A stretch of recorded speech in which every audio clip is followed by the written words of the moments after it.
வெற்றிவேல் முருகனுக்கு ஏக குரு ஸ்ரீ ஸ்கந்த குருவே நமக. வந்தே குரு பரம்பரா. गुरु ब्रह्मा गुरु विष्णु गुरु देवो महेश्वरः गुरु साक्षात् परब्रह्म तस्मै श्री गुरवे नमः. गुरवे सर्वलोकानां विषये परमोऽहं निधये सर्वविद्यानां श्रीकृष्णाय नमः. ओम आप्यायन्तु ममाङ्गानि वाक्प्राणचक्षुः श्रोत्रं तो बलमिन्द्रियाणि सर्वाणि सर्वं ब्रह्मोपनिषदं मां ब्रह्म निराकुर्यां मां ब्रह्म निराकरो अनिराकरणे अस्तु अनिराकरणे अस्तु तदात्मानि निरतेय. उपनिषत्सु धर्मास्ते मयि सन्तु ते मयि सन्तु. ஓம் சாந்தி சாந்தி சாந்தி. இன்னைக்கு மகோபனிஷத்தினுடைய 476வது மந்திரத்தை அதிலேருந்து சிந்திக்கலாம். இதில்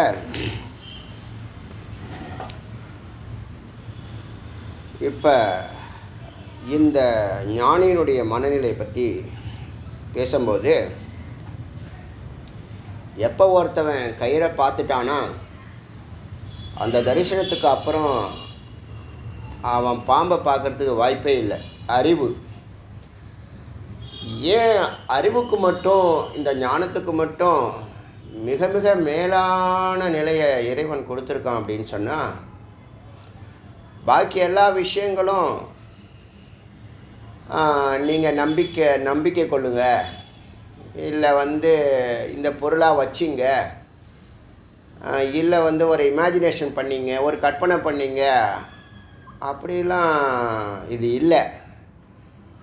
உங்களுக்கு மெய்ப்பொருளை கரெக்டாக உணர்த்திடுறாங்க. ஞானம் சத்தியத்தை நல்லா பிரகாசிச்சிடும். அப்புறம் நீங்கள் யார் சொன்னாலும் அது கயிறுங்கிற கருத்தோடு தான் பார்ப்பீங்க. அது பாம்பு இல்லைங்கிற அறிவு எப்போ வரும்னா, கயிறை பார்த்தா தான். கயிறை நாம் வெளிச்சத்துலையோ நேரடியாகவோ தொட்டு பார்த்து நாம் உணர்ந்த பிற்பாடு தான் அப்புறம் அது பாம்பு இல்லைங்கிற தெளிவு நம்ம பிறக்கும். வாழ்க்கையில் பயமும் துக்கமும் குழப்பமும் இல்லாத நிலை. அந்த நிலையை தொடணும்னா சத்து தரிசனம், சத்திய தரிசனம், சத்திய பார்வை. நேற்று சத்திய பரான்னு ஒரு வார்த்தை பார்த்தோமா. சத்திய பரா எப்போதும் சதா சாந்த நிலையில் இருக்கிறது.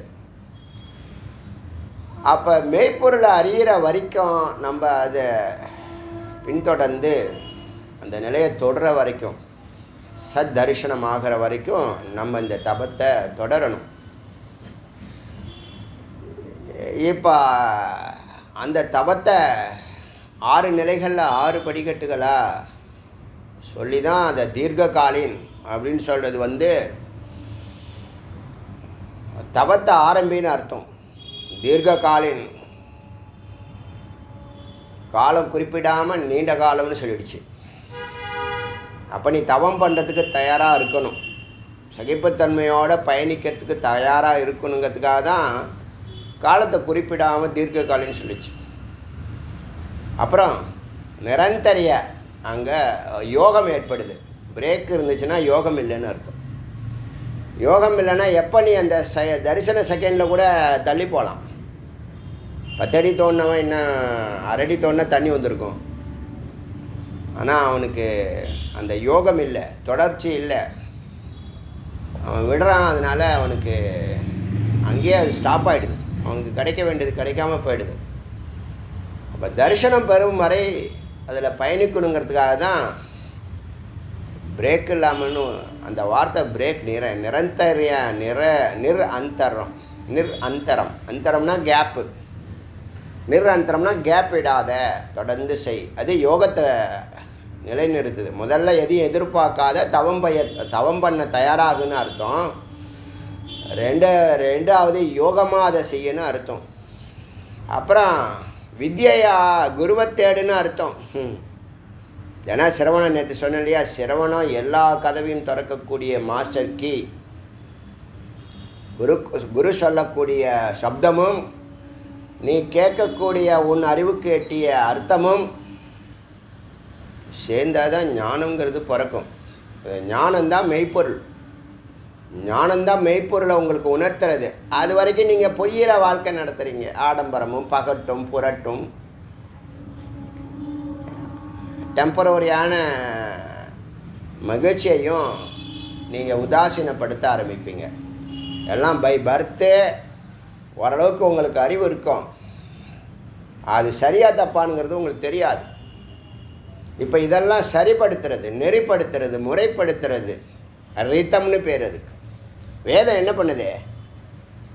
உங்ககிட்ட சத்தியத்தை திணிக்கலை. நீ சத்தியங்கிறத மறைச்சிருக்கக்கூடிய பாசி துரு அழுக்கு அதை நீக்குது. அதை ஒரு முறையாக நீக்குது. அது பேர் ரித்தம்னு பேர். இப்போ இந்த தீர்க்ககால நிரந்தரிய வித்யா ஸ்ரத்தையாங்கிறது நம்பிக்கையோட ஒரு உற்சாகத்தோட உத்வேகத்தோட நிச்சயமாக அவங்க, ஏன்னா குருவை நீ கடைபிடிச்சு போகிற. குரு இல்லாமல் போனால் அங்கே சந்தேகம் இருக்கலாம்.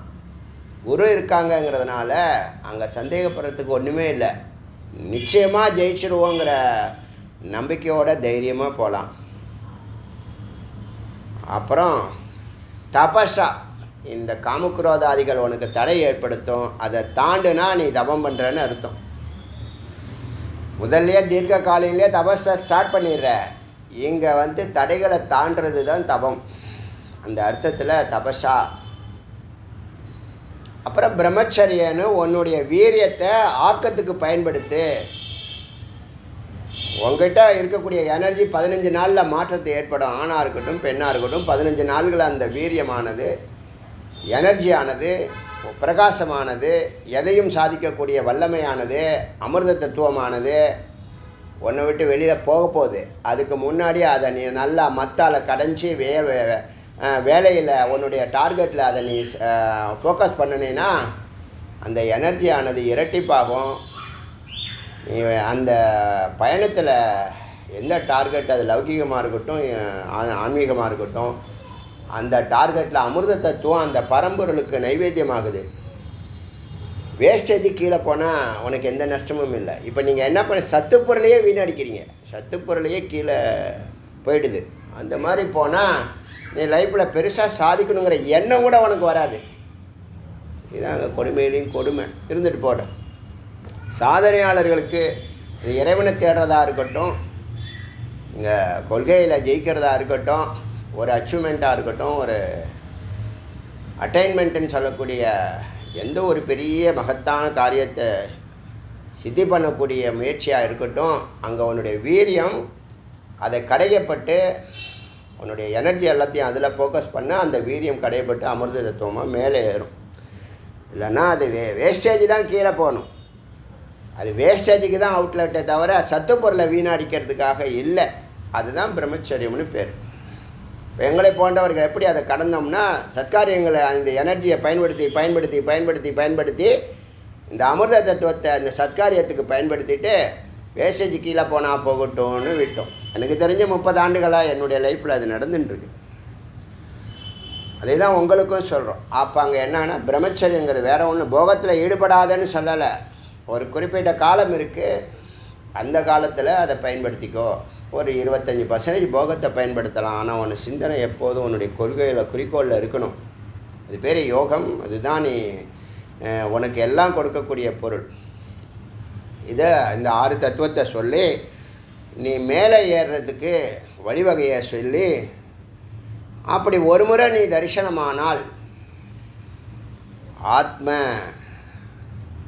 ஆத்ம ரத்தி ஆகிடுவேன். அது உனக்கு பிடிக்க ஆரம்பிச்சிடும். நீ செய்யக்கூடிய வேலையே, நீ செய்யக்கூடிய படிப்போ, நீ செய்யக்கூடிய சாதனையோ, அந்த பயணமே உனக்கு பிடிக்க ஆரம்பிச்சிடும். ஒரு நாள் ஜெயிப்போம் இல்லை, டெய்லியே நீ ஜெயிக்கிற, டெய்லியே நீ மகிழ்ச்சியாக இருக்கிற. இந்த பயணமே உற்சாகமாக இருக்கும். ஏன்னா இதெல்லாம் ரொம்ப அரிய கருத்து. இந்த வார்த்தைகள்லாம் அடியேன் கடந்து வந்திருக்கேன். மகிழ்ச்சியான தருணமாகவே ஈஸியாக ஜெயிக்கிறது அப்படிங்கிற மாதிரி அதை மகிழ்ச்சியாகவே கொண்டு போய் மகிழ்ச்சியாகவே சுபமாகவே முடிச்சிருக்கும். 30 ஆண்டுகளும் ஆனந்தமே எஞ்சி நின்னது. எத்தனையோ இடர்பாடுகள்லாம் ஒரு தடைகள்லாம் வரும், அதெல்லாம் நாங்கள் பொருட்படுத்துறதில்ல, இக்னோர் பண்ணிட்டு போயிட்டே இருக்கிறது. அது ஒரு அறிவு, ஞானம். அதனால் பயணமும் வெற்றி, வாழும்போதும் சந்தோஷம், வாழ்க்கைக்கு அப்பாலும் மகிழ்ச்சி, ஆனந்தம், விடுதலை, முக்தி, மோட்சம். அந்த தத்துவப்படி நீங்கள் ஆத்மரத்தியாக இருந்து ஆத்ம திருப்தி அடைஞ்சு அங்கேயே அந்த கொள்கையில் நின்று ஜெயிக்க, அங்கேயே அமைதி பெறுகிறாய், அங்கேயே ஆனந்தம் அடைகிறாய். அதுக்கப்புறம் உனக்கு நீ கேட்குறதெல்லாம் சும்மா சர்வசாதாரணமாக, நீ உனக்கு மட்டும் இல்லை, உன்னை சார்ந்திருக்கிற எல்லோருக்கும் அந்த கரண்ட்டு பாயும் அப்படிங்கிறதெல்லாம் பல மந்திரங்களில் சொல்லியிருக்கு. அந்த நிலையில் பாஹ்ய ஆபிய அந்தரம் உனக்கு எப்படி வாழ்க்கை உணர்வு இருக்கும்னு சொன்னால், உள்ளேயும் வெளியேயும் தேகத்திலையும் அதை கீழேயும் ஊர்தவம் மேலேயும் திக்ஷு 10 திசைகளிலையும் ஆத்மா ஒண்டி தான் தெரியும், ஆனந்தம் ஒண்டி தான் தெரியும், அமைதி ஒண்டி தான் தெரியும். ஒன்று தான் இருக்குது, அதுக்குள்ளே நாமெல்லாம் இருக்கிறோங்கிற அறிவு தெளிவாக செயல்படும். அங்கே சந்தேகமோ குழப்பமோ பயமோ பதட்டமோ எதுவும் இருக்காது.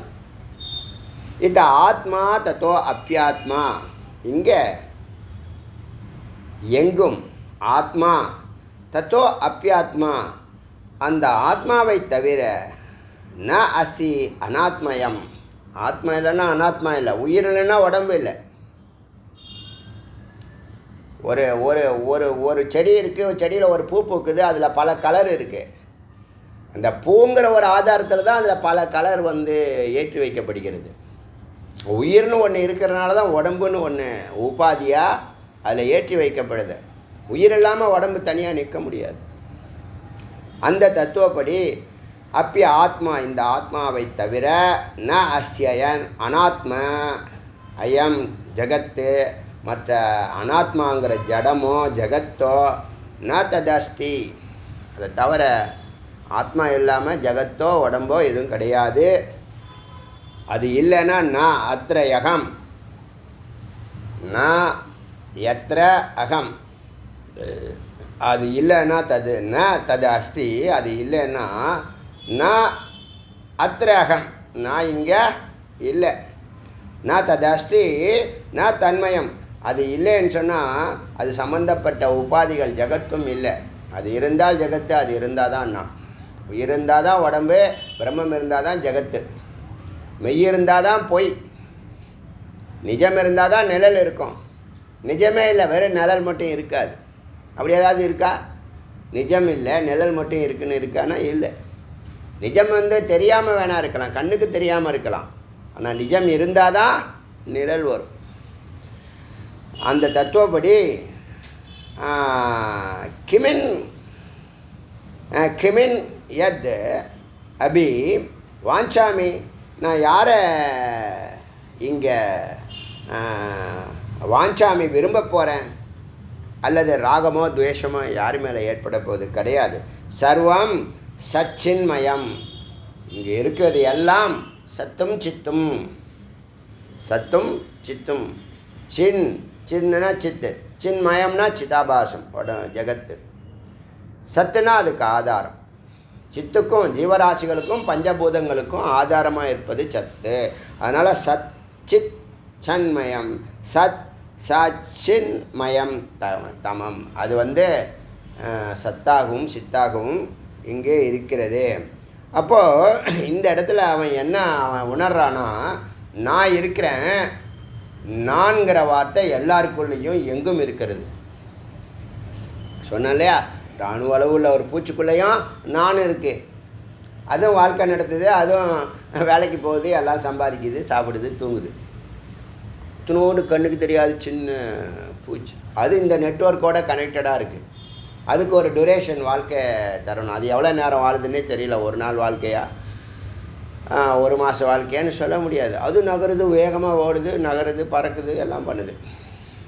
அப்போ இங்கே பார்க்குறது எல்லாம் என்னது? அப்போ எல்லாருக்குள்ளேயும் நான் சொல்கிறது யார்? யார் சொல்லி கொடுத்தா? எல்லாருக்குள்ளேயும் நான்கிற ஒரு உணர்வு இருக்கே, அந்த உணர்வு எல்லாருக்குள்ளேயும் நான்கிறத ஒரே உணர்வாக இருக்கிறதுனால அதை ஒன்றுன்னு சொல்கிறோம்.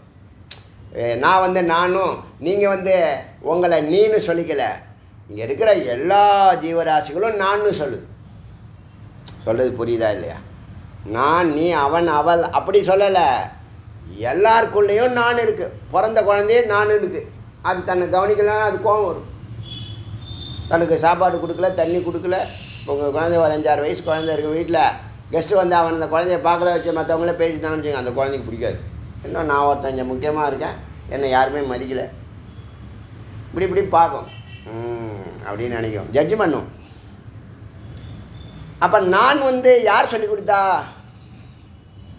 அந்த நான் தான் ஆத்மா. எல்லாருக்குள்ளேயும் ஒரே உணர்வு அதை தான் அத்வைத்தம்னு சொல்கிறோம். நான் வந்து என்ன நானும் சொல்லிக்கிட்டோம், நீ வந்து உன்னை நீன்னு சொல்லிக்கிட்டே இல்லையே. நீயும் நான் தான் சொல்கிறேன், நானும் நான் தான் சொல்கிறேன். ஆடு, மாடு, கழுதை, குதிரை எல்லாம் தன்னை நான்கிற அறிவோடு சரி. அது சொன்னிச்சுன்னா அகங்காரம், சொல்லலைன்னா அகம். சொல்லாமல் இருந்தால் அமைதியாக இருந்துச்சுன்னா அது பரம்பொருள். அது சொன்னிச்சுன்னா அது அதுலேருந்து வெளியில் வந்துடுச்சுன்னு அர்த்தம். இதெல்லாம் நம்ம பார்த்தோம். இப்போ எங்கும் இருப்பது நான். இப்போ இந்த ஒரு பொருளை நீ பார்க்கும்போது நீ ரியாக்ட் பண்ணாமல் 7 நிலைகளில் நீ சைலண்ட்டாக பார்வையாளனாக இருக்கணும், சாட்சியாக இருக்கணும், எந்த ரியாக்ஷனும் பண்ண முடியாதுன்னு அப்படி இருக்க முடியுமா? இருக்க முடியாது. ஏன்? நீ சித்தா இருக்க. சத்துக்குள்ளே போனால் இருப்ப. நீ சித்தா மட்டும் இல்லை, ஒரு இடத்துல புத்தியாக இருக்கிற, ஒரு இடத்துல மனமாக இருக்கிற, ஒரு இடத்துல அகங்காரமாக இருக்கிற, ஒரு இடத்துல புலனாக இருக்கிற, ஒரு இடத்துல பொறியாக இருக்கிற. இப்போ நீ வேறு எங்கே இருந்தாலும் நீ ரியாக்ட் பண்ணுவேன். அதனால் நீ ரியாக்ட் பண்ணுற. நீ வண்டியில் போய் சிக்னலில் போகிற, பின்னாடி வரவன் டப்புன்னு போங்கன்னு ஹார்ன் அடிக்கிறான். சிக்னலே விழலை, அதுக்கு முன்னாடி ஹார்ன் அடிக்கிறான் நொச்சுன்னு. நம்ம என்ன பண்ணுவோம்? என்ன மாதிரி உள்ளவங்க ரைட்டில் கையை காமிச்சிடுவேன். நீ இப்படி போப்பா, அப்படி போய் எப்படியாவது போய் யார் மேலே மோதிக்கா, என்ன விட்டுடு, என்னட்ட ப்ரெஷர் கொடுக்காத, நான் நகர மாட்டேன், நீ என்ன ஆனாலும் சரி. என்ன பண்ணுவேன்? ரைட்லேயோ லெஃப்ட்லேயோ கை காமிச்சு விட்ருவேன். ரைட்டில் மோஸ்ட்லி கை காமிச்சு விட்ருவேன், போயிட்டு வாங்குவேன். அப்போ என்ன ஆகுதுன்னு கேட்டால் ரியாக்ட் பண்ணாமல் இருக்க முடியாது. ஏன்? நீ எங்கேயோ இருக்க. எங்கே இருக்க? இந்த 6-7 இடத்துல எங்கேயோ இருக்க. ரியாக்ட் பண்ண முடியாது, ரியாக்ட் பண்ணாமல் இருக்க முடியாது. ஆனால் ரியாக்ட் பண்ணாமல் இருக்கணும். இருக்கணும்னா சும்மா உபதேசம் இல்லை, ஏன் அந்த நிலையை தொடணும். இந்த உலகத்தையே உன் பக்கம் வசீகரிக்கிற அளவுக்கு நீ கனமாகணும். இப்போ நம்ம இந்த இந்த இந்த ஞானத்தை, பிரம்ம ஞானத்தை ஸ்கூல்ல எல்லாம் சிலபஸாக வைங்கன்னு சதீஷ் ஒரு ஆர்வத்தில் சொல்கிறான். அது எப்போ நடக்கும்? நான் ஒரு பிஎம் ஆகி எனக்கு கீழே ஒரு 400-500 எம்பிஸ் இருந்து நான் சொன்னால் கேட்பாங்க இல்லையா? பிஎம் நம்ம பேச்சு கேட்குறவங்களா இருந்தால் இந்த ஞானமானது, பிரம்ம ஞானமானது இந்த பாடத்தில் சிலபஸாக வரலாம் இல்லையா? பரம்பொருளை நேராக தொட்டு சங்கல்பம் பண்ணி நடத்துங்க பரம்பொருளே முருகான்னு சொன்னால் நடத்த போகிறாரு. இந்த 3வது விஷயத்தை தான் அடியன் கையில் எடுக்கிறேன். அந்த அளவுக்கு நம்ம என்னவாகணும்? இந்த சப்ஜெக்டில் கனமாகணும். இந்த சப்ஜெக்டு இந்த உலகத்தை, இந்த நாட்டை, இந்த தமிழ்நாட்டை, இந்த இனத்தை வசீகரிக்கிற அளவுக்கு அடியன் கனமானால் தான் என் பேச்சு எடுபடும். இல்லை மெய்ப்பொருளாக இருந்தாலும் என்னவாக தான் இருக்கும்? அமைதியாக தான் இருக்கும். அப்போ நம்ம என்ன பண்ணணும்? அது இது வேதமே சொல்லுது. என்ன சொல்லுதுன்னா, the great whatever he does is followed by others. ஒரு கிரேட் மேன் அவன் எதை செஞ்சாலும் மக்களால் பின்பற்றப்படுகிறது.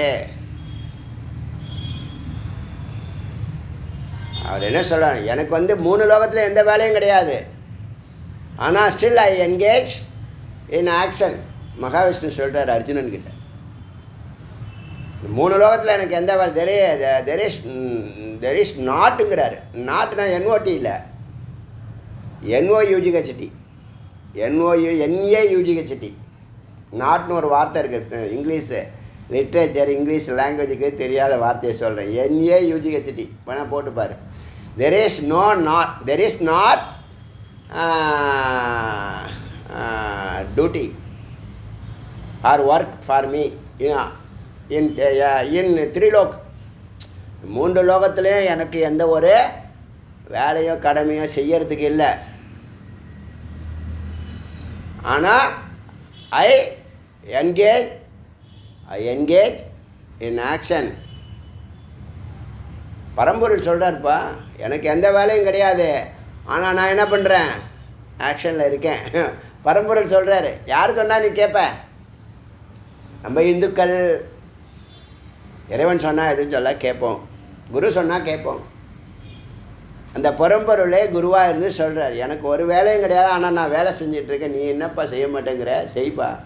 உனக்கு அறிவு வரல, இன்னும் விவேகம் வரல, கர்மம் நீ செஞ்சு தான் ஆகணும். கர்மயோகம்.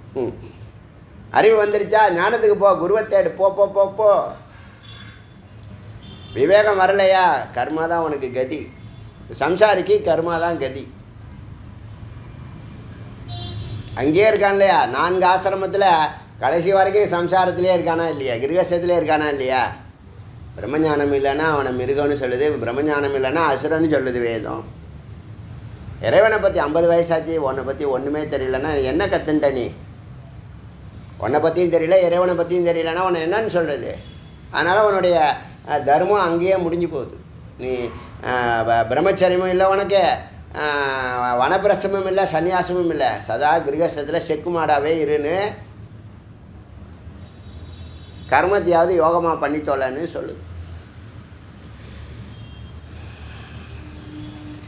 அச்சா, இப்போது இதான் அவர் இருக்க வேண்டிய இடத்துல இருக்கார். அதனால் இந்த உலகத்தில் இந்த பிரம்மத்தை தவிர வேறு எதுவும் அவருக்கு தெரியலை. சமஸ்த கலுவிதம் பிரம்ம சர்வ ஆத்மா சர்வம் ஆத்மா இதம் ஆததம். இங்கே இருக்கிற எல்லாமே பிரம்மந்தான்ப்பா, சமஸ்தம் எல்லாமே இங்கே கலுவிதம், உறுதியாக சொல்லலாம். எல்லா ஆத்மாக்களும் ஒரே ஆத்மா தான். அகம் அந்நிய இதம் ச அந்நேத இது பிராந்தி. நான் இருக்கேன், என்னை தவிர வேறெல்லாம் இருக்கிறாங்கன்னு எவனாவது நினச்சான்னா அது பிராந்தி, அது மயக்கம், அது குழப்பம். வேறுபாடு இல்லை, ஒன்று தான் இருக்குது, ஒன்றுக்குள்ளே தான் எல்லோரும் இருக்கோம் அப்படிங்கிற அறிவு ஞானம். அப்படி இல்லைன்னா அது பிராந்தி. தெஜ அனக. அதனால் அந்த எண்ணத்தை விடு, அது பாவ எண்ணம். வேறுபாடு பார்க்கறது, உயர்வு தாழ்வு பார்க்கறது, ஆணு பெண்ணுங்கிறது, இதெல்லாம் என்னது, பாகுபாடு பார்த்தாலே அனகம்னு சொல்லுது. என்னது, பாவத்தை விடு, பாவத்தை விடு. தத்தோ பிரம்மகணே பிரம்மகணே பிரம்மமாயிரு, நித்திய சம்பவந்தி சதா பிரம்மமாக இரு. நீ பிரம்மமாக இருன்னா என்ன உபதேசமாக? அதே நீ பிரம்மமாக இருக்கிறங்கிறத அறி. அதான் நான் கல்பித்தாக, அங்கே எந்த கற்பனையும் இல்லை. நான் ஷோக்கோ, அந்த பாவம் இருந்தால், இங்கே இருக்கிறதெல்லாம் ஒன்று தான் இருந்ததுன்னா வேறுபாடு இருக்காது, பொறாமை இருக்காது, இந்த எந்த நெகட்டிவ்ஸும் இருக்காது. நான் ஷோக்கோ, சோகம் இருக்காது. நான் மோகோ, மயக்கம் இருக்காது. நான் ஜரா, முதுமை இருக்காது. நான் ஜன்ம, பிறவியும் இருக்காது, மரணமும் இருக்காது.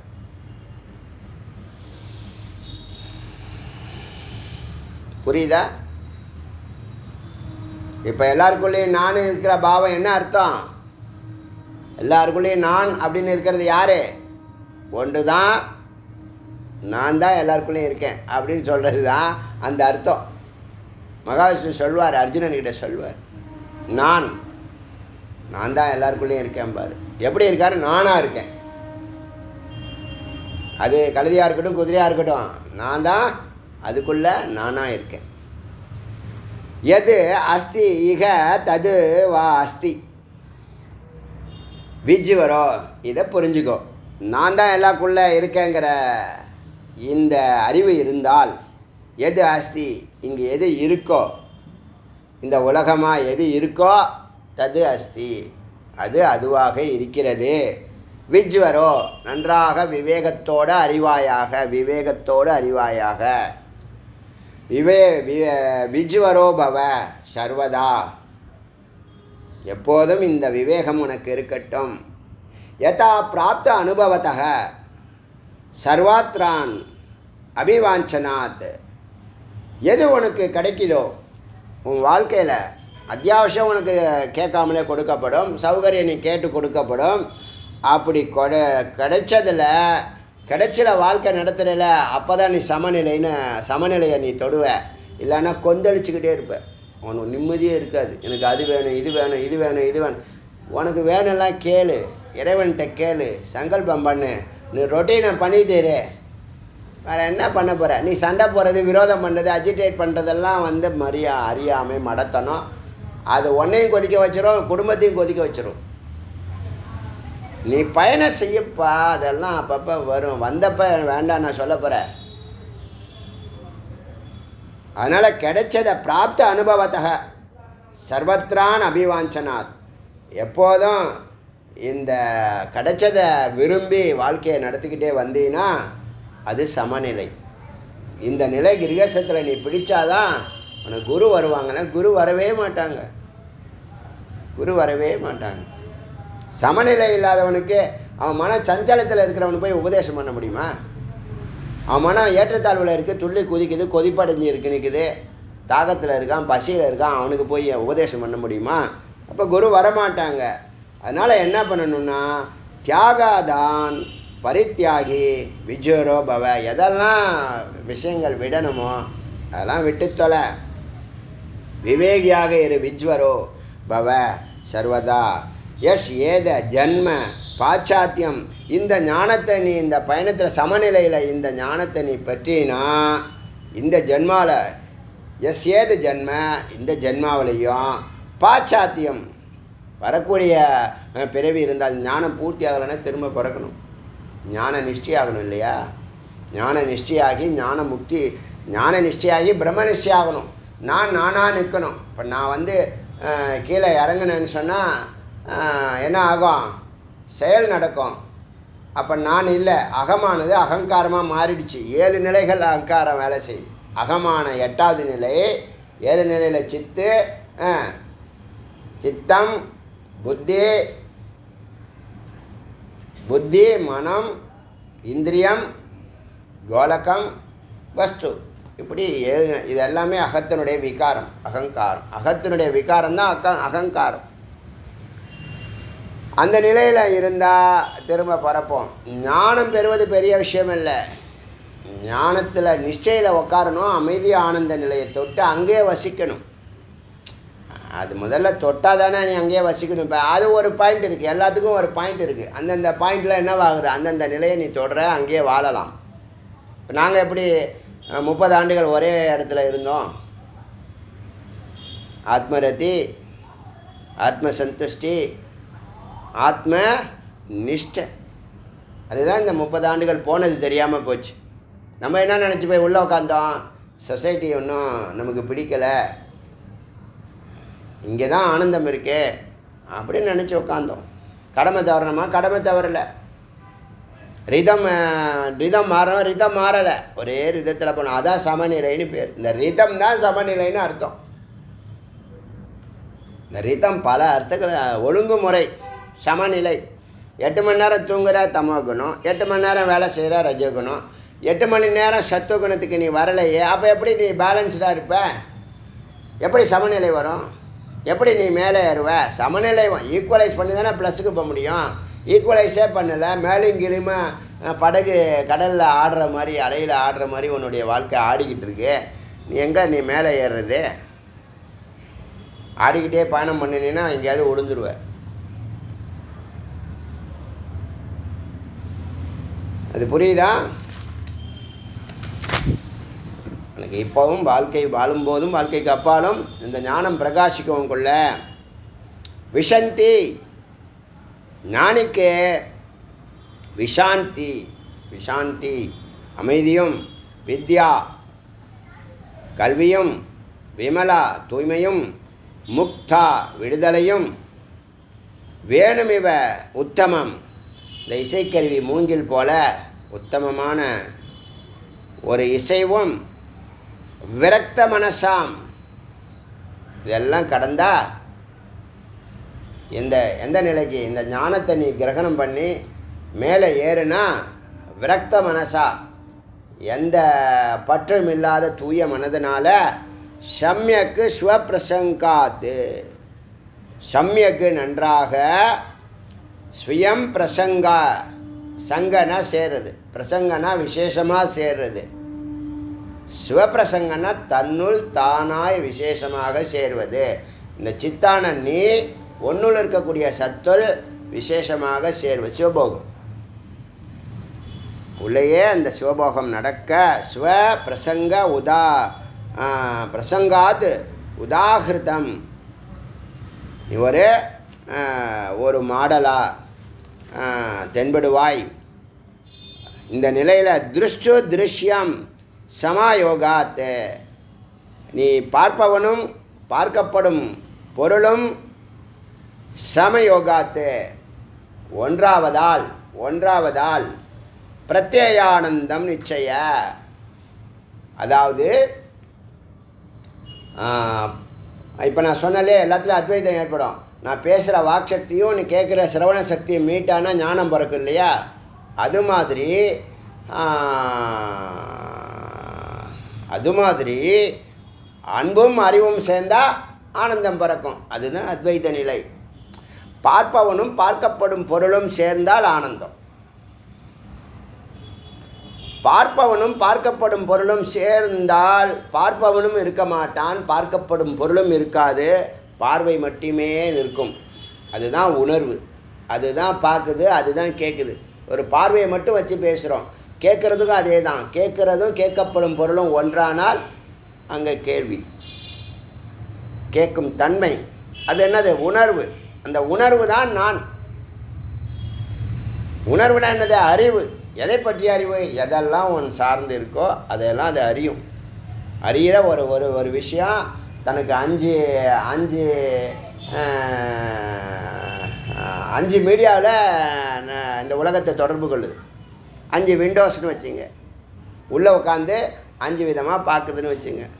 ஒன்று வாயால் பேசுது, ஒன்று காதால் கேட்குது, ஒன்று கண்ணால் பார்க்குது, ஒன்று தொட்டு பார்க்குது. அதான விஷயம். ஒன்று ஸ்வைத்து பார்க்குது. ஒரே பொருள் 5 தத்துவத்தோடு இந்த உலகத்தை 5 விண்டோஸில் கையை நீட்டி பொருளை எடுத்து சாப்பிட்டு பார்க்குது. அது மாதிரி புரிஞ்சுக்குங்க. அங்கே அப்போது என்ன ஆகுதுன்னு கேட்டால் திருஷ்ய சமாயோகாத்து. இப்போ நீ எப்படி இருக்க? ஞானம் இல்லாமல் நீ திருஷ்டு. நீ என்ன பார்க்குற? திருஷ்யம் சொல்லக்கூடிய பொய்யோட சேர்ந்துடுற. அது வாங்கி நிற்கிற. நீ இல்லை. இப்போ ஒன்று இருக்குது. நீ என்னவாயிர? பொருளை பார்க்குறியா? அதான் மித்தை பார்க்குற. நீ மித்தாகி நிற்கிற. இப்போ நீ எதை விரும்புறியோ அந்த பொருளாகி அதுவாகி நிற்கிற. பொருள் எல்லாமே என்னது? திருஷ்யம் இல்லையா? நீ திருஷ்யமாகிட்ட. திருஷ்யம் என்னது? மித்து. அது எங்கே அழைச்சிட்டு போதோ அது பின்னாடி போயிடுவேன். 2 பேரும் ஈக்குவலாக சேர்ந்தால் மூணாவது பொருள் பிறக்கும். அதுதான் திருஷி, பார்வை. பார்ப்பவன் பார்க்கப்படும் பொருள் ரெண்டும் ஒன்றாகி பார்வைங்கிற அந்த அறிவு நிலை தான் நிற்கும். இந்த உலகத்தில் இருக்கிற எல்லா பொருளையும் அந்த உணர்வு நிலைக்கு கொண்டு வந்துடலாம். உலகத்தில் என்ன இருக்குது சொல்லுங்களேன் பார்க்கலாம். இது உங்களுக்கு புரியுதா என்னன்னு தெரியல. நுட்பமான கருத்து சொல்கிறேன். இப்போ உலகத்தில் நீங்கள் எந்த பொருள் சொல்லுங்கள், ஏதாவது ஒரு பொருள் சொல்லுங்கள், அது உங்கள் அறிவுக்கு எட்டிடும். உங்கள் அறிவுக்கு உட்பட்டது. அதான் உணர்வுன்னு சொல்கிறோம். அதை நீங்கள் அறிஞ்சிடுறீங்க இல்லையா? நீங்கள் அறியாத பொருள் ஏதாவது இருக்கா இந்த உலகத்தில்? பேர் தெரியாமல் இருக்கலாம். நீங்கள் எந்த பேரை சொன்னாலும் அது உங்கள் அறிவுக்கு எட்டிடும். அது உணரக்கூடியது. இல்லைன்னா ஒரு 5 நிமிஷத்தில் அதை உணர்ந்துருவீங்க. அதை பற்றிய விவரங்களை நீங்கள் அறிஞ்சிருவீங்க. நீங்கள் அறியாத பொருள் ஏதாவது இருக்கா இந்த உலகத்தில்? அதுதான் உணர்வுன்னு சொல்கிறது. அப்போ எல்லா பொருளும் அந்த உணர்வுக்குள்ளே அடங்குது. நம்ம சொல்லுவோம் இல்லையா, இந்த உலகத்தில் பொருட்கள் நிறையா இருக்குது. அந்த பொருட்களுக்கெல்லாம் ஒரு வடிவம் இருக்குது. அந்த பொருட்களுக்கெல்லாம் ஒரு பேர் இருக்குது. அந்த பொருட்கள் எல்லாம் ஒரு வேலை செய்யுது, கர்மா செய்யுது. அது யூசேஜ். அதான் அதுக்கு உயிர். ஜடமாக இருந்தாலும் அதை நம்ம பயன்படுத்துகிறோம். இப்போ இந்த கிளிப்பு ஜட பொருள் தான், ஆனால் டெய்லி டேபிள் மேலே உட்காந்துடுது. எங்கே இருந்தும் வந்து உட்காந்துக்குது. கர்ச்சிப்பு, வாட்சு, புக்கு, செல்ஃபோனு எல்லாம் என்ன பண்ணுது? எல்லாம் ஜடப்பொருள் தான். ஆனால் அது யூசேஜ் இருக்கிறதுனால அது உயிர் பெறுது. புரியுதா? பயன்படுத்துறதுனால.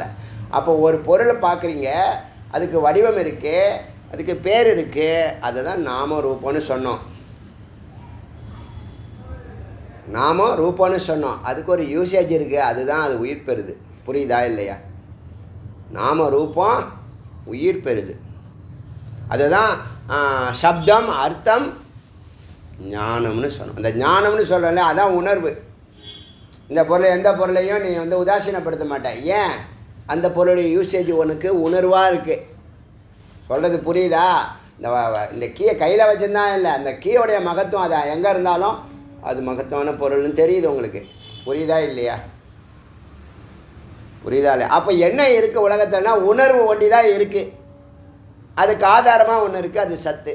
உணர்வாக இருக்கிறது நாம் எல்லாரும், ஜீவராசிகள் எல்லாம். அதை தான் அம்பாள்னு சொல்கிறோம், அதை தான் சித்துன்னு சொல்கிறோம், அதை தான் நான்னு சொல்கிறோம். நான் சொல்கிறது என்னென்னா ஆத்மா. ஆத்மாங்கிறது என்னென்னா உணர்வு.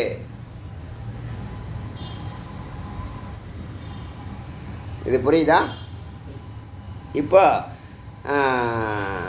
இப்போ இந்த சமயக்கு ஸ்வப்பிரசங்க, சங்க பிரசங்க சுயப்பிரசங்க. சங்கனா சேருவது, பிரசங்கனா விசேஷமாக சேருவது, சிவப்பிரசங்கனா தான் தன்னுள்ள விசேஷமாக சேருவது. இந்த சித்தானது தான் தன்னுள்ள, சத்தான தன்னுள்ள இரண்டரை கலந்து நிற்பது. எப்படி தெரியும்? அது கலந்துருச்சா? அமைதியாக இருந்தால் கலந்துரும், ஆனந்தமாக இருந்தால் கலந்துருக்குன்னு அர்த்தம். அங்கே பேசவே தோணாது. அதுதான் திருஷ்ட திருஷ்யம் சமயோகாத்து பிரத்யய ஆனந்த நிச்சய. இந்த பிரத்யன்னு சொல்லக்கூடிய கான்செப்ட் இருக்கு இல்லையா, வஸ்து. அந்த வஸ்து என்னவாகுது? ஆனந்தமாக உறுதிப்படுத்தப்படுகிறது. யஸ்தம் ஸ்வ ஆத்ம தத்துவ உத்தம். இந்த நிலையில் ஸ்வ ஆத்மா, அந்த ஆத்மாவிலிருந்து தத்துவ உத்தம், தத்துவ உத்தம், தத்துவங்கிற மெய்ப்பொருள் உணர்வாய் இருக்கிறேன், நான் இருக்கிறேன்னு வெளிப்படுது. அந்த நான் இருக்கிறேன் தான் அகம் பிரம்மாஸ்மி. நான் அகம் அஸ்மி, அகம் பிரம்மாஸ்மி. நீ தனியாக இருக்கும்போது நான் இருக்கிறேன்னு சொன்னேன், சித்தாக இருக்கும்போது நான் இருக்கிறேன்னு சொன்னேன். நான் சத்தோடு சேரும்போது சேர்ந்த பிற்பாடு ஆனந்தமாக இருக்கிறேன்னு சொல்லலை. நான் அமைதியாக இருக்கிறேன்னு சொன்னாலும் நீ சத்து தான், நீ ஆனந்தமாக இருக்கிறேன்னு சொன்னாலும் சத்து தான். இந்த நான் அமைதியும் ஆனந்தமாக இருக்கிறேன்னு சொல்கிறது தான் அகம் பிரம்மாஸ்மி அப்படிங்கிற அர்த்தம். தன்னையே கடவுள்னு சொல்லிக்கிறாரே, ஆனால் முட்டா பசங்க அப்படி சொல்லுவான். நான் அன்பாக இருக்கிறேன், நான் ஆனந்தமாக இருக்கிறேன்னு சொல்ல முடியுமா? சொல்ல முடியாதா? கடவுளுக்கு டெஃபினேஷன் அன்பு, அறிவு, ஆனந்தம்னு சொல்லியாச்சு. இப்போ கடவுள் வேறு என்னவா இருக்கார் சொல்லுங்கண்ணா. நீ தான் எனக்கு தெரியல, வேதத்துக்கு தெரியல, வேதம் முட்டாள், ரிஷிகள் முட்டாள், நாங்கள் முட்டாள், நீ புத்திசாலி. சொல்லு, கடவுளுக்கு டெஃபினேஷன் சொல்லலாம் பார்க்கலாம். ஏன் கடவுள் தான் இல்லைன்னு சொல்ல, சரி நீ கடவுள் இல்லைன்னு சொல்கிறேன், உனக்கு டெஃபினேஷன் சொல்லலாம் பார்க்கலாம். நீ தெளிவாக தான் கேட்குறேன். உன்னுடைய நீ யார்? பதில் சொல்ல பார்க்கலாம். நீ சொல்கிறதெல்லாம் மித்தை தான் சொல்லுவேன், சத்தியம் சொல்ல மாட்டேன். புரியுதா? உனக்கு என்ன ஐடென்டிஃபிகேஷன்? நீ பேரையும் ஊரையும் அப்பா பேரையும் தாத்தா பேரையும் செய்கிற தொழிலையும் சொல்ல, அதெல்லாம் மித்து. உங்கள ஒரு சத்து பொருள் இருக்குல்ல, சத்து பொருள் இருக்கா இல்லையா? நீ இருக்கியா இல்லையா? நீ இருக்கிறல்ல. முதல்ல நீ இருக்கிறேன்னு சொன்னால் எல்லாம் இருக்குன்னு அர்த்தம். அப்புறம் என்ன அங்கே சந்தேகம் வருது? இதான்ப்பா பகுத்தறிவு. ஆத்மானம் இப்போ என்னாச்சுன்னு கேட்டால், அகம்பிரமாஸ்மி உணர்வு அன்பும் அறிவும் சேரும்போது, சத்தும் சித்தும் சேரும்போது, நான் அமைதியாக இருக்கிறேன், நான் ஆனந்தமாக இருக்கிறேங்கிறது தான் அகம் பிரம்மாஸ்மின்னு சொல்கிறோம். அமைதி ஆனந்தத்துக்கு இன்னொரு பேர் பிரம்மம். அது உலகத்தில் உள்ள எல்லார்கிட்டையும் இருக்குது. அன்பாக இருக்கிறது, ஆனந்தமாக இருக்கிறது, அமைதியாக இருக்கிறது. உலகத்தில் உள்ள எல்லா ஜீவராசிகளும் இருக்குது. Not only Hindu. இந்த ஹிந்துங்கிற வார்த்தைக்கு நிறைய பேருக்கு குழப்பம். ஹிந்துங்கிறது சிந்து சமவெளி நாகரத்துலேருந்து சிந்துங்கிற வார்த்தை தான் ஹிந்து. அதுதான் இப்போ அதனுடைய ஆரிஜின். அது வந்து நம்ம பாஷா நீ லாங்குவேஜ்லாம் படித்த அதனுடைய ஆரிஜின் படித்தா இதெல்லாம் தெரியும். அது வந்து ஒரு செயற்கை இல்லை.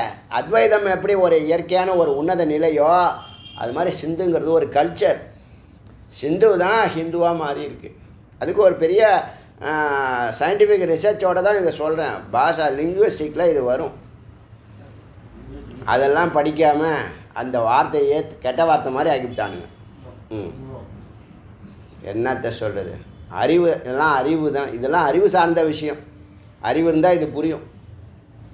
மெய் அறிவு இருந்தால் இது புரியும்.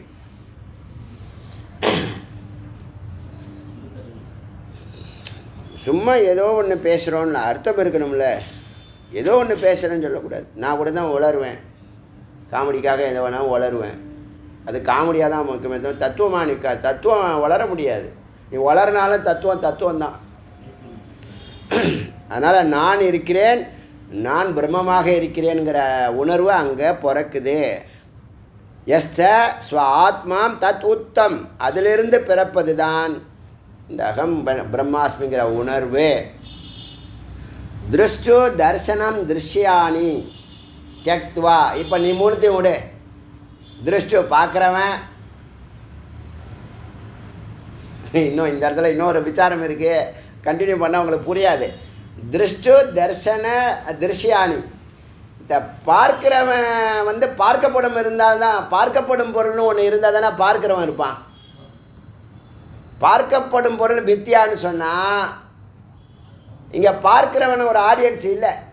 ஒரு மேட்ச் நடந்தால் தானே நீ ஆடியன்ஸு. மேட்சே இல்லை, இப்போ நீ என்ன ஆடியன்ஸ்னு எப்படி சொல்லுவ? நீ பார்க்குற சக்தி உங்ககிட்ட இருக்கு. அதுதான் உணர்வு, அதை தான் திருஷ்டி, அதை தான் பார்வைன்னு சொல்கிறோம். சொல்கிறது புரியுதா? பார்க்கப்படுறவன் இருந்தால் தான், ஒரு கேம் இருந்தால் தான் ஆடியன்ஸ் இருப்பான். ஒரு சினிமா இருந்தால் தான் அது ரசிகன் இருப்பான். இப்போ சினிமாவே இல்லைங்கிறோம், அப்போ ரசிகன் இல்லை. ஆனால் ரசிக்குங்கிற உணர்வு இருக்குது. அது பேர் தான் ஆத்மான்னு சொல்கிறோம். பெரிய பெரிய வார்த்தைகள்லாம் ரொம்ப எளிமையாக சொல்லிகிட்டு இருக்கேன். உங்களுக்கு புரிஞ்சாலும் சரி புரியாட்டினாலும் சரி, நான் திரும்ப வெவ்வேறு உதாரணங்களில் அதை சொல்லி புரிய வைக்கிறதுக்கு முயற்சி பண்ணுறேன். இது சாதாரண விஷயந்தான், ஆனால் புரியாது. வெளியில் போனோடனே மறந்துடும். பரவாயில்ல, உணர்வுக்கு போனால் போதும். உள்ளே போனால் உள்வாங்கினீங்கன்னா போதும், அது வேலை செய்யும் உள்ளே போய். அது புரியுதா? அதனால தான் பார்க்குறவனே இல்லை. பார்க்குறவன்ட்ட என்ன இருக்குன்னா உணர்வு இருக்கு. எப்போ இல்லாமல் போகிறான்? அந்த காட்சியோடு அவன் ஐக்கியமாயிட்டானா அங்கே பார்ப்பவனும் இல்லை, பார்க்கப்படும் பொருளும் இல்லை, பார்வை மட்டும்தான் இருக்குது. இப்போ புரியுமே? பார்வைங்கிறது உணர்வு, அறிவு, ஞானம், எப்படி வேணாலும் வச்சுக்கோ. ஆத்மா.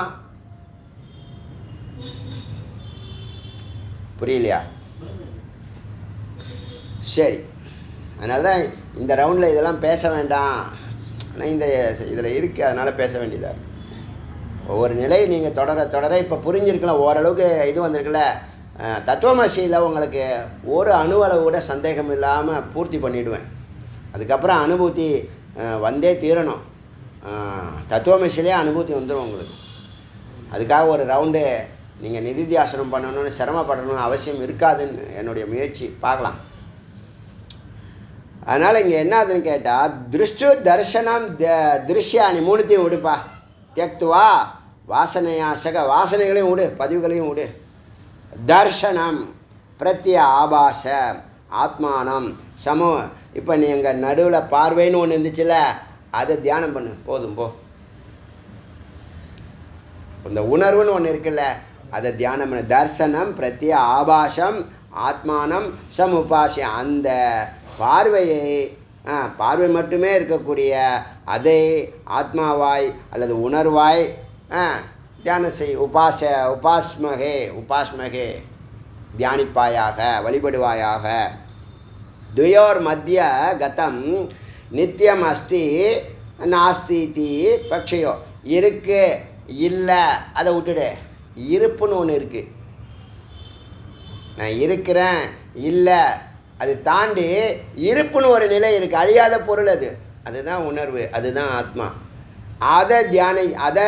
அதை வந்து நடுவில் இருந்து தியானிப்பாயாக.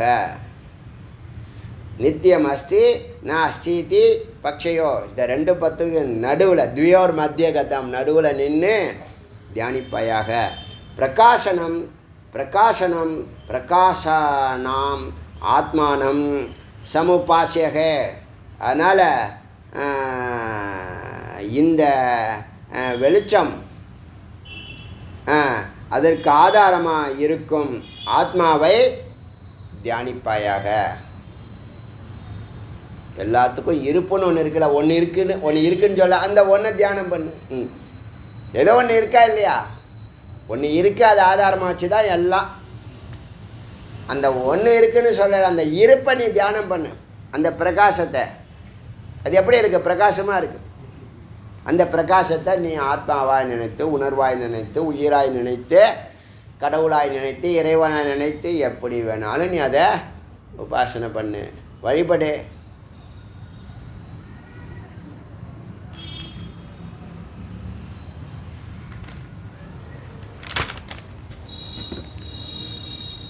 இப்படி சந்தியஜ்ய ஹிருதய குகேஷானாம் தேவம் அந்நியம் பிரயாந்தி ஏ. யார் ஒருத்தவன் ஹிருதய குகையில் இருக்கக்கூடிய அந்த சத்தை தியானிக்காமல் அதை தேடி வெளியில் அலையிறானோ, சந்தியஜ்ய விட்டுவிட்டு, ஹிருதய குகேஷானம் ஹிருதயத்தில் இருக்கக்கூடிய பரம்பொருளை விட்டுவிட்டு, தேவம் அந்நிய ஏதோ கடவுள் எங்கேயோ இருக்கார், கோயிலில் இருக்கார், அங்கே இருக்கார், இங்கே இருக்கார், அவர் எங்கும் இருக்காருப்பா, எங்கும் இருக்கார். புரியலையா? கோயிலுக்கு போ, அங்கே இருக்கார். கோவிலுக்கு போக முடியலையா? உனக்குள்ளே இருக்கார். அதில் எது உத்தமம்னா, நீ எந்த முயற்சியும் பண்ணாமல் உக்காந்த இடத்துலையே நீ கவனிக்கிறல்ல, உள்ள ஒரு பொருள் இருக்குன்னு அந்த பொருளை கவனிக்கிறது தான் தியானம். கவனினா என்னது? பாருங்கிறத விட கவனிக்கிறது. மனம், புத்தி, சித்தம், அகங்காரம் எல்லாத்தையும் ஒன்றாக்கி அதை சூக்ஷ்மமாக பார்க்குறது. அப்படி செய்ய ஹிருதய குகேஷானாம் தேவம் அந்நிய பிரயாந்தி இருக்கிற உள்ளே இருக்கக்கூடிய பரம்பொருளை, ஹிருதயத்தில் இருக்கக்கூடிய பரம்பொருளை விட்டுட்டு மற்றதை தேடி அலைகிறது அறியாமை. தே ரத்னம் அபி வாஞ்சந்தி தெக்த. இந்த ரத்னம் கையிலே இருக்குது, அதை விட்டுட்டு ஹஸ்த, கையிலேயே இருக்குது ஹஸ்த ஏகோ சுபா கௌசுபா கௌசுபமணி. கௌசுபம்ங்கிறது பெருமாள் போட்டிருக்க அந்த மணி பேர் கௌசுபம். அது புரியறதுக்கு இங்கேருந்து எடுக்கப்பட்டது தான். அது இங்கேருந்து என்னது, இங்கேருந்து பரிமாற்றம் அடைந்தது. புரியுதா? கௌசுபமணின்னு சொல்லுவாங்க. அந்த கௌசுபம் இந்த மந்திரம் இங்கேருந்து எடுக்கப்பட்டது. ஹஸ்த ஸ்த ஏகோ ஏ கௌசுபாக உத்திதா அனுத்திதா. இந்த ரத்தனத்தை விட்டுட்டு, கையில் உள்ள இந்த ரத்தனத்தை விட்டுட்டு வெளியில் தேடி அலைகிறது. உத்திதா அனுத்திதா. இந்த இந்திரியங்கள் ஒன்றை படுத்தும், சில நேரம் தானாக தலைவிரித்து எழுந்து ஆடும், இல்லை ஆடாமல் இருக்கும். உத்திதா அனுத்திதா. எழுக்கும் எழும் இல்லை எழாமல் இருக்கும். இதானி இந்திரிய ஆரின். ஆனால் அது பகைமையை தொடர்ந்து ஒன்றை டார்ச்சர் பண்ணும். புனக மீண்டும் மீண்டும் டார்ச்சர் பண்ணும். ஹன்யாது விவேக தண்டேன். ஒரு விவேகங்கிற கையில் ஒரு குச்சி வச்சுக்கோ, ஞானங்கிற குச்சால் வஜ்ரநேவ ஒரு இடி போல் 2 காட்டு அப்படின்னு. ஹரி கிரின்னு இடி, அதாவது மலை மேலே மவுண்டெயின் இருக்குல்ல, அதில் விழுற தண்டர் போல், இடி போல் அந்த விவேகங்கிற தண்டத்தினால இந்த இந்திரியங்கள் ஒன்றை அலக்கழிக்குதில்ல, அலைப்பாயுதில்ல, அதை 2 காட்டுன்னு சொல்லுது. விவேக தண்டத்தால் இந்திரியங்களை தாக்கு. அந்த அடி இடி போல் இருக்கணுங்க. உதாரணம் தெளிவாக புரிஞ்சிருக்குமே ஆச்சா? இப்போது வாழ்க்கையை பற்றி சொல்லும்போது, இப்போ வாழ்க்கை சம்சார ராத்திரி துக்க சொப்பன சூன்ய தேகமையே பிரம்ம. இந்த வாழ்க்கையும் இந்த உடம்பும் மகா மோசம் உலகம். அதை சிந்திக்கும் போது ராத்திரியில் பார்க்குற கனவு தான் உலகம். பூஜ்யம் சூன்ய. தேகமய பிரம்ம, இந்த தேகமும் அதில் சேர்ந்தது தான், பிரம்மந்தான், மயக்கம்தான். சர்வம் ஏவா அபவித்ரம், 9 வாட்டை 9 அழுக்கு. அபவித்ரம் தத் திருஷ்டம், எல்லாம் தெரிஞ்ச விஷயந்தான். தூயதற்றது, சம்ஸ்ருதி, விப்ரம, இந்த அப்படி படைக்கப்பட்டது தான் இந்த உடம்பு. அது சதா என்னது தூய்மையற்றது. அஞ்ஞான உபாகத்தே பால்ய, அந்த உடம்பில் இதை தான் சேத்திரம்னு சொல்லுவாங்க. அதாவது எல்லா விதமான நெகட்டிவ்ஸ்குள்ளேயும் நம்மளை போட்டு வச்சுருக்கு. இந்த உடம்பு இருக்க எல்லா விதமான நெகட்டிவும் உள்ள சேர்ந்தது தான் இந்த உடம்பு. அதனால் அதுக்கு சேத்திரம்னு பேர். அதுக்குள்ளே இருக்கிறவன் சேத்திரஜ்ஞ, உயிர், அதான் சித்து. சேத்திரம்னு என்ன? சரீரம் அழியக்கூடியதுன்னு அர்த்தம். சரீரம்னாலே அழியக்கூடியதுன்னு அர்த்தம். சேத்திரம்னு என்னது? எல்லா குப்பைகளும் சேர்ந்துருக்கக்கூடிய ஒரு குப்பை தொட்டி.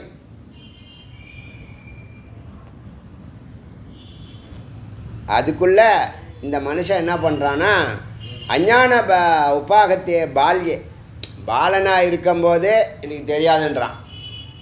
ஒரு 13 வயசு வரைக்கும் பாலன்னு வச்சுங்களேன். அவனுக்கு என்ன தெரியும்? ஒன்றும் உலகம் தெரியாது, அது தெரியாது. சாப்பிடுவான், தூங்குவான், டிவி பார்ப்பான், நான் இப்படி பண்ணிட்டு கிடப்பான். அது அஞ்ஞானத்தில் போகுது. இது சங்கரர் விவேக சூடாமணியில் இதை டீட்டெயிலாக எழுதியிருக்காரு. இங்கேருந்து எடுத்தது தான் அது.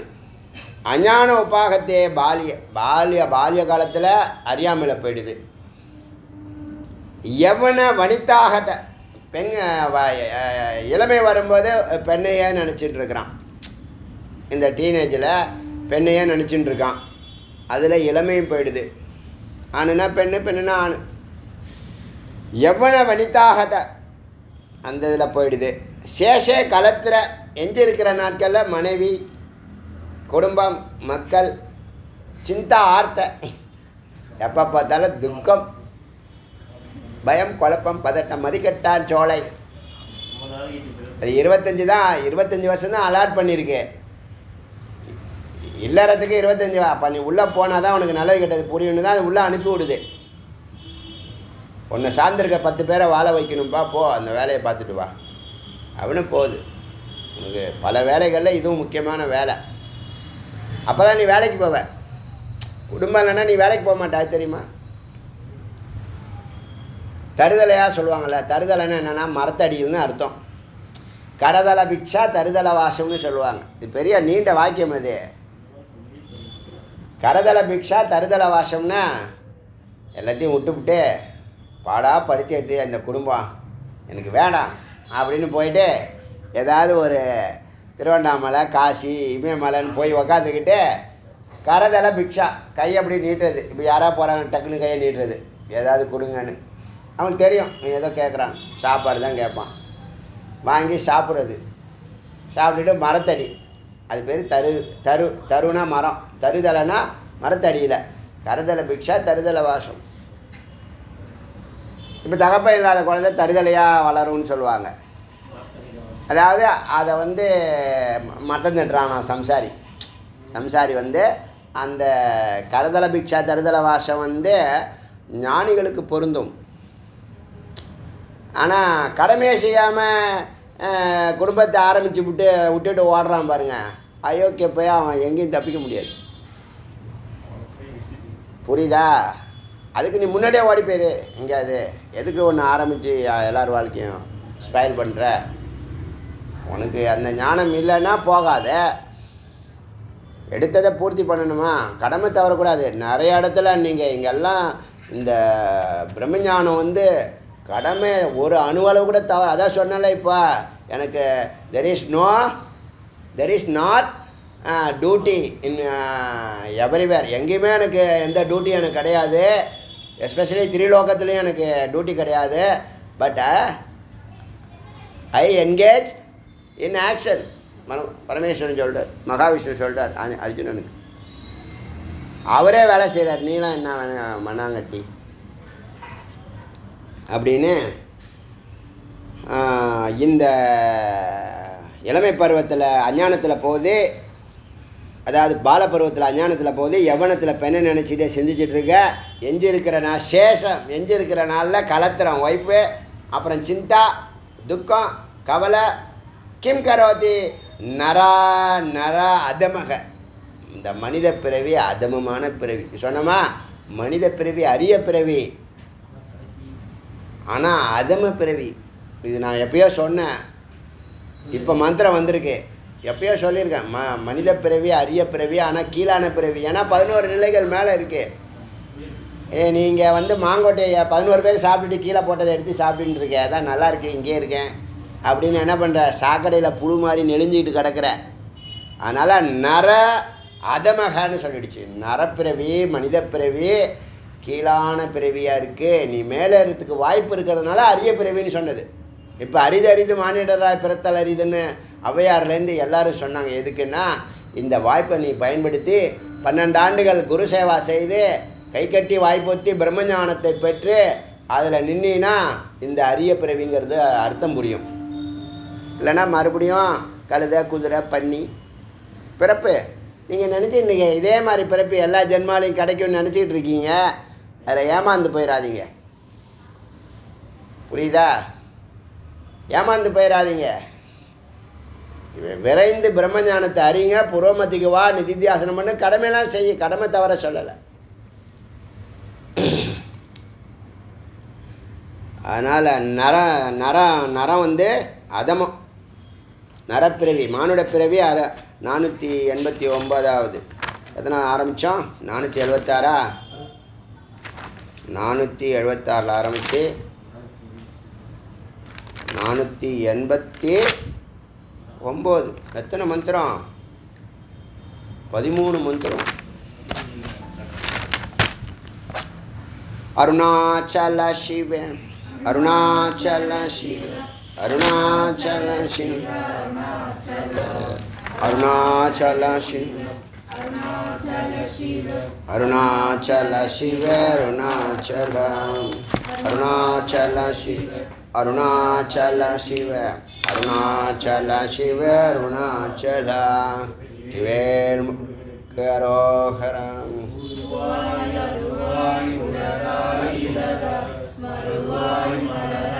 போறீங்களா? சதீஷ்ட கொடுத்துருங்க இந்த சாமி. நீங்கள் போங்க.